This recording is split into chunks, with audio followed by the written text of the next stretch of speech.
తాకట్లో ఉన్న మీ బంగారాన్ని విడిపించి ఆ రోజు ఆన్లైన్ రేటుకి కొంటాం. Sharma gold company. Pahalgam terror attack ఘటనతో భారత్ పాక్ దేశాల మధ్య యుద్ధ వాతావరణమే రాజుకుంది. ఇరు దేశాలు సై అంటే సై అంటూ ఉండడంతో తీవ్ర ఉత్కంఠ నెలకొంది. ఈ తరుణంలో భారత ప్రధాని నరేంద్ర మోదీతో కేంద్ర రక్షణ శాఖ మంత్రి రాజ్నాథ్ సింగ్ భేటీ అయ్యారు.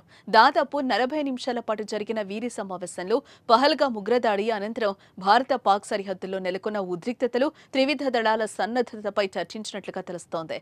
దాంతో పాటు జమ్మూ కశ్మీర్లో ఉగ్రవాదుల ఏరివేతకు తీసుకుంటున్న చర్యలను ప్రధాని మోదీకి రాజ్నాథ్ సింగ్ వివరించినట్లుగా సమాచారం.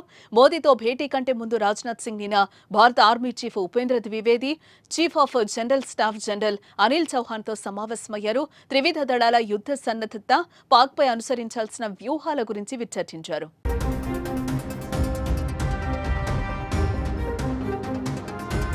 ఇక ఈ సమావేశంలో జమ్మూ కశ్మీర్లో కొనసాగుతున్న ఉగ్రవాదుల ఏరివేత ఆపరేషన్ గురించి మంత్రికి అధికారులు వివరించారు. ఇదిలా ఉంటే ఉన్నతాధికారులతో భేటీ అయిన మరుసటి రోజే మంత్రి రాజ్నాథ్ సింగ్, అజిత్ దోవల్ ప్రధాని మోదీని కలవడంతో ఈ భేటీకి ప్రాధాన్యత సంతరించుకుందని చెప్పుకోవచ్చు. ఇక ఈ భేటీలో పాకిస్తాన్పై యుద్ధానికి ముహూర్తం ఖరారు చేయడానికి సంబంధించిన కీలక నిర్ణయాలు తీసుకున్నట్లుగా జోరుగా ఊహాగానాలు వినిపిస్తున్నాయి. యుద్ధానికి సిద్ధమైతే ఎదుర్కోవాల్సిన పరిస్థితులు, భారత భద్రతా బలగాల బలాలపై ఈ సమావేశంలో ప్రధానంగా చర్చించారు. అయితే ఇప్పటికే త్రివిధ దళాల చీఫ్లతో చర్చించిన రక్షణ శాఖ మంత్రి యుద్ధానికి సిద్ధం కావాలనే సంకేతం ఇచ్చినట్లుగా కూడా తెలుస్తోంది.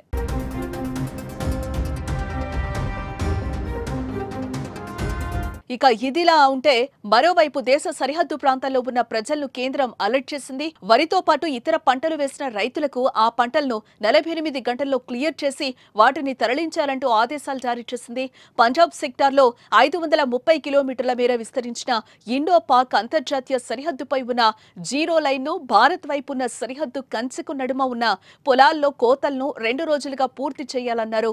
దీంతో మరో 2 లేదా 3 రోజుల్లో పాక్పై భారత్ యుద్ధానికి సిద్ధమవుతున్నట్లే కనిపిస్తోంది.